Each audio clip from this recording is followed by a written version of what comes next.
آج کے مقرر خصوصی حضرت مولانا عبداللہ امین الحق اسامہ صاحب جلوہ افروز ہیں۔ میں حضرت والا کو اس شعر کے ساتھ درخواست کر رہا ہوں کہ باہنر ہو پر اثر ہو قوم کے رہبر ہو تم، باہنر ہو پر اثر ہو قوم کے رہبر ہو تم، کہکشاں ہو پھول ہو اور خوشبوئے عنبر ہو تم، آؤ محفل میں خطابت کا چراغے ہو لیے، آؤ محفل میں خطابت کا چراغے ہو لیے، باعث فخر چمن ہو شمع روشن ہو تم، باعث فخر و چمن ہو شمع روشن ہو تم۔ حضرت مولانا امین الحق اسامہ صاحب۔ الحمدللہ نحمده ونستعینه ونستغفره ونؤمن به ونتوکل علیہ ونعوذ باللہ من شرور انفسنا ومن سیئات اعمالنا من يهده الله فلا مضل له ومن يضلله فلا هادي له ونشهد ان لا اله الا الله وحده لا شريك له ونشهد أن سيدنا ومولانا محمدا عبده ورسوله أما بعد فأعوذ بالله من الشيطان الرجيم بسم الله الرحمن الرحيم من المؤمنين رجال صدقوا ما عاهدوا الله عليه فمنهم من قضى نحبه ومنهم من ينتظر وما بدلوا تبديلا صدق الله العظيم۔ محترم بزرگوں اور دوستوں، انتہائی قابل مبارکباد ہیں انجمن خدام صحابہ کے وہ غیور نوجوان جو عرصہ دراز سے صحابہ کی عظمت کا یہ پرچم بلند کیے ہوئے ہیں، اور انتہائی قابل مبارکباد ہیں آپ حضرات جو ہر موقع پر اپنا تن من دھن لگا کر ان اجلاس میں شرکت کرتے ہیں اور صحابہ کے پیغام کو شہر کے کونے کونے تک پہنچاتے ہیں۔ گزشتہ 10 دنوں میں اور اس سے پہلے بھی اس عنوان سے بہت سارے باتیں، بہت سارے واقعات آپ نے سنے ہوں۔ مختصر وقت میں آپ سے عرض کروں گا، یہ جو کچھ اس ماہ محرم میں ہو رہا ہے، زمانے سے ہوتا چلا آ رہا ہے، وہ سب آپ کے سامنے ہے۔ ہمیں غور کرنے کی ضرورت یہ ہے کہ یہ سب کیوں ہو رہا ہے، اور ان اجلاس شہدائے اسلام کی آج کے دور میں پہلے سے زیادہ اہمیت اور ضرورت کیوں بڑھ گئی ہے۔ اللہ رب العزت نے اپنے محبوب حضرت محمد مصطفیٰ صلی اللہ علیہ وسلم کو دنیا میں بھیجا۔ آپ صلی اللہ علیہ وسلم قیامت تک کے لیے نبی ہیں۔ آپ صلی اللہ علیہ وسلم ساری کائنات کے لیے نبی ہیں۔ آپ کی لائی ہوئی شریعت یہ قیامت تک کے لیے ہے، لیکن نبی کریم صلی اللہ علیہ وسلم نے نبوت کے بعد محض 23 سال دنیا میں گزارے۔ قرآن کریم میں اللہ تعالیٰ قیامت تک آنے والے انسانوں کے لیے ارشاد فرما رہے ہیں، لَقَدْ كَانَ لَكُمْ فِي رَسُولِ اللَّهِ أُسْوَةٌ حَسَنَةٌ، کہ محمد صلی اللہ علیہ وسلم کی زندگی میں آپ کی سیرت میں تمہارے لیے بہترین نمونہ موجود ہے، اور آپ صلی اللہ علیہ وسلم نبوت ملنے کے بعد محض 23 سال اس دنیا میں رہتے ہیں۔ اس دین کو، اس شریعت کو، اس قرآن کو، نماز روزے کو، حج و زکوٰۃ کو، داڑھی ٹوپی کو، مسجد مدرسے کو آج 1450 سال کے بعد سلطان پور تک کس نے پہنچایا؟ یوپی تک کس نے پہنچایا؟ مکہ تو یہاں سے 8000 کلومیٹر دور ہے۔ یہ دین ہم آپ تک کس کے ذریعے سے پہنچا اور کن قربانیوں کے ساتھ پہنچا؟ ٹھیک ہے، سیدنا حضرت حسین رضی اللہ عنہ نبی کے نواسے ہیں، صحابی رسول ہیں، آپ سے رسول اللہ صلی اللہ علیہ وسلم کو بڑی محبت تھی۔ آپ نے دعا فرمائی کہ اللہ حسین سے محبت کر، اور جو حسین سے محبت کرے ان سے بھی محبت کر۔ تو حسین سے محبت کی یہ علامت ہے کہ جب سیدنا حضرت حسین رضی اللہ عنہ کا تذکرہ ہو تو ہمارے دل محبت سے لبریز ہو جائیں، اور یہ حضرت حسین سے محبت کی نشانی ہے کہ حضرت حسین کی مظلومانہ شہادت کا تذکرہ سن کر ہماری آنکھوں میں آنسو آ جائے۔ اگر کسی مسلمان کی آنکھوں میں سیدنا حضرت حسین کی شہادت کا تذکرہ سن کر آنسو نہیں آتے، اس کا دل غمگین نہیں ہوتا، اسے افسوس نہیں ہوتا، تو اسے اپنی ایمان کی فکر کرنی چاہیے۔ یہ حضرت حسین سے محبت کا ہمارے اوپر ضروری ہے، حضرت حسین سے محبت کرنا۔ وہ ہمارے سروں کا تاج ہے، ہماری نجات کا ذریعہ ہے، ہماری مغفرت کا ذریعہ ہے۔ لیکن یہ بات سمجھنے کی ہے کہ یہ دین، یہ شریعت، یہ رسول اللہ صلی اللہ علیہ وسلم سے لے کر حضرت حسین رضی اللہ عنہ کی شہادت تک کتنی بے شمار قربانیوں تک، کن بے شمار قربانیوں کے ذریعے یہ دین آگے بڑھا ہے اور ساری دنیا تک پہنچا ہے۔ اللہ نے اگر رسول اللہ کو نمونہ اور آئیڈیل بنایا ہے قیامت تک کے لیے، تو اس آئیڈیل کو، اس نمونے کو اور آپ کی سیرت و کردار کو لے کر کن قربانیوں کے ساتھ پوری دنیا تک پہنچایا گیا ہے۔ اور خود رسول اللہ صلی اللہ علیہ وسلم نے قربانیاں دی۔ ٹھیک ہے، سیدنا حضرت حسین کی شہادت ہوئی، مظلومانہ شہادت ہوئی، اس پر غم ہونا چاہیے۔ رسول اللہ صلی اللہ علیہ وسلم طائف جا رہے ہیں، کون ہیں؟ کائنات کے سردار ہیں، آپ کے صدقے میں یہ کائنات بنی ہے، اللہ کے محبوب ہیں، لیکن طائف میں پتھر کھا رہے ہیں کہ نہیں کھا رہے ہیں؟ آپ کے جوتے خون سے لبریز ہو رہے ہیں کہ نہیں ہو رہے ہیں؟ تھک کے چور ہونے کے باوجود آپ ان کو بددعا نہیں دے رہے، رحمت کی دعا فرما رہے ہیں۔ اس قربانی کا تذکرہ کون کرے گا؟ ان قربانیوں کو کون بیان کرے گا؟ ہر سال آپ کے شہر میں بھی ہوتا ہوگا، ہمارے صوبے میں، پورے ملک میں سیدنا حضرت حسین رضی اللہ عنہ کی شہادت کو لے کر جلسے منعقد کیے جاتے ہیں، مجلسیں ہوتی ہیں، جگہ جگہ ان کی مظلومانہ شہادت کا تذکرہ ہوتا ہے۔ لیکن رسول اللہ صلی اللہ علیہ وسلم جن کے صدقے میں حضرت حسین کو یہ مرتبہ ملا، ان کی قربانیوں کا تذکرہ کون کرے گا؟ اور یہ قربانیاں کس کے لیے دی جا رہی ہیں؟ یہ قربانیاں تو ہمارے آپ کے لیے دی جا رہی ہیں۔ اللہ کے رسول صلی اللہ علیہ وسلم کی لاڈلی بیٹی حضرت فاطمہ گھر میں کام کرتے کرتے ہاتھوں میں چھالے پڑ گئے، رسول اللہ صلی اللہ علیہ وسلم کے پاس گئی کہ ہمیں کوئی نوکرانی مل جائے، کوئی ملازمہ مل جائے، لیکن غیرت کی وجہ سے نہ کہہ سکی۔ اور جب رسول اللہ صلی اللہ علیہ وسلم نے بعد میں پوچھا فاطمہ کیا بات ہے، تم آئی تھی لیکن واپس چلی گئی، اور حضرت فاطمہ نے اپنا مدعا عرض کیا، تو رسول اللہ صلی اللہ علیہ وسلم نے سب کو خدام عطا فرمائے، لیکن حضرت فاطمہ کو خادم عطا نہیں کیے، آپ کو وظیفہ بتلایا۔ یہ قربانی حضرت فاطمہ کس کے لیے دے رہی ہے؟ سیدنا صدیق اکبر بیت اللہ میں جا کر کلمے کا اعلان کر رہے ہیں، اسلام کی دعوت دے رہے ہیں، اور آپ کو کفار نے اتنا مارا کہ آپ بے ہوش ہو گئے۔ یہ کس کے لیے ہو رہے ہیں؟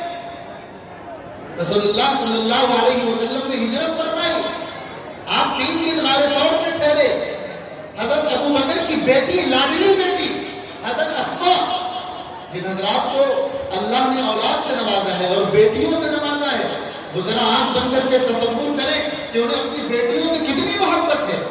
انسان اپنی ذات پر سب کچھ برداشت کر لیتا ہے، لیکن اپنی اولاد کو برداشت نہیں کر پاتا۔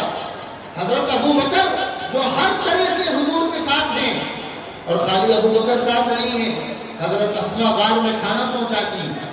ایک دن پہنچی تو حضرت اسماء کے چہرے پر مار کے نشان ہیں، آنکھوں میں آنسو ہیں۔ رسول اللہ صلی اللہ علیہ وسلم پوچھتے ہیں کیا بات ہے؟ حضرت اسما کہتی ہیں آقا ابو جہل نے مجھے پکڑ لیا, مجھے بہت مارا, بہت پیٹا, وہ آپ کا پتہ پوچھنا چاہتا تھا, میں نے مار کھا لیا, لیکن اے اللہ کے رسول میں نے آپ کا پتہ نہیں بتایا, اس قربانی کا تذکرہ کون کرے گا؟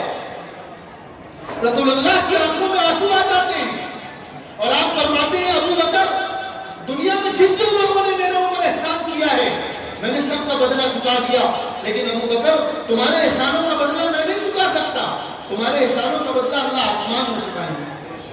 ان قربانیوں کو کون یاد کرے گا؟ ان قربانیوں پر کون آنسو بہائے گا؟ ان قربانیوں پر کون ماتم کرے گا؟ یہ ایمان, یہ دین, یہ شریعت ہم تک ایسی پہنچ گئی. جنگ بدر میں 1000 کا لشکر ہے, ادھر صرف 313 ہیں جن کے پاس ہتھیار نہیں ہے, جن کے پاس سواری نہیں ہے. اللہ کے رسول صلی اللہ علیہ وسلم سجدے میں پڑے, گڑ گڑا کر بلک بلک کے دعا مانگ رہے ہیں, اے اللہ, اے میرے رب, یہ میری زندگی بھر کی کمائی ہے, یہ میری پونجی ہے, اگر آج یہ ختم ہو گئے تو قیامت تک تیرا کوئی نام لینے والا نہیں ہوگا. ان 313 نے اپنی جان داؤ پر لگائی ہے تب یہ دین ہم تک پہنچا ہے. ان کی قربانیوں کا تذکرہ کون کرے گا؟ ان کی شہادتوں کا تذکرہ کون کرے گا؟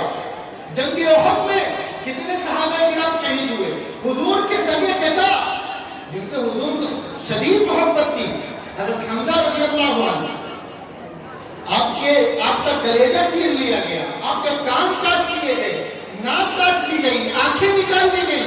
رسول اللہ کو آپ سے ایسی شدید محبت تھی اور آپ کی شہادت سے ایسی تکلیف پہنچی کہ جنہوں نے آپ کو قتل کیا تھا حضرت بخشی بعد میں ایمان لائے, صحابی رسول بنے, جنتی بنے, اللہ کی رضا ان کو ملی.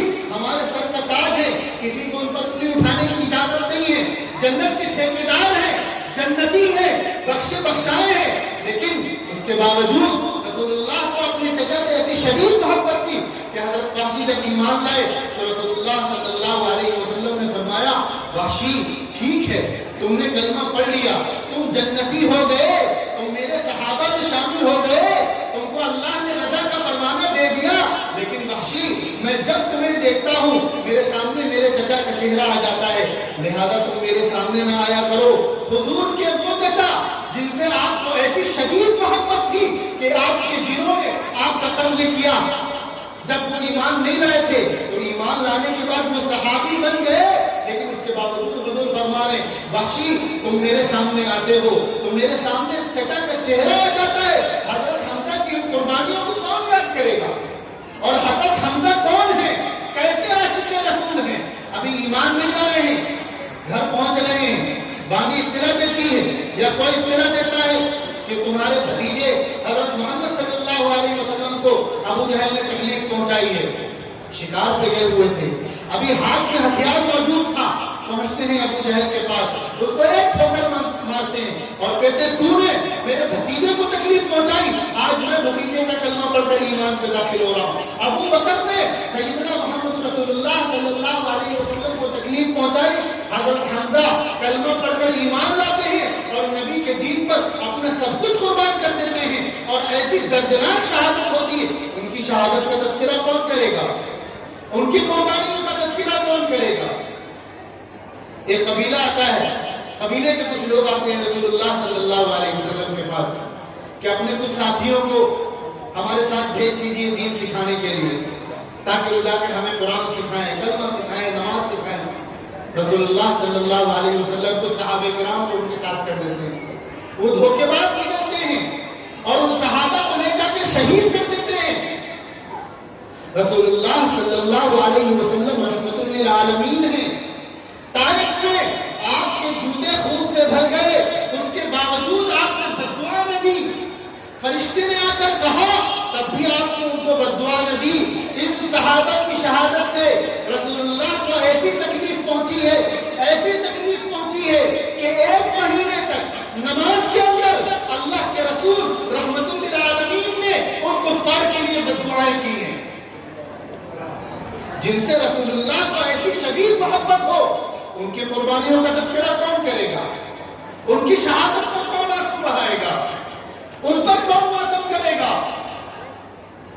سیدنا حضرت عثمان نبی کے چہیتے, نبی کے لاڈلے,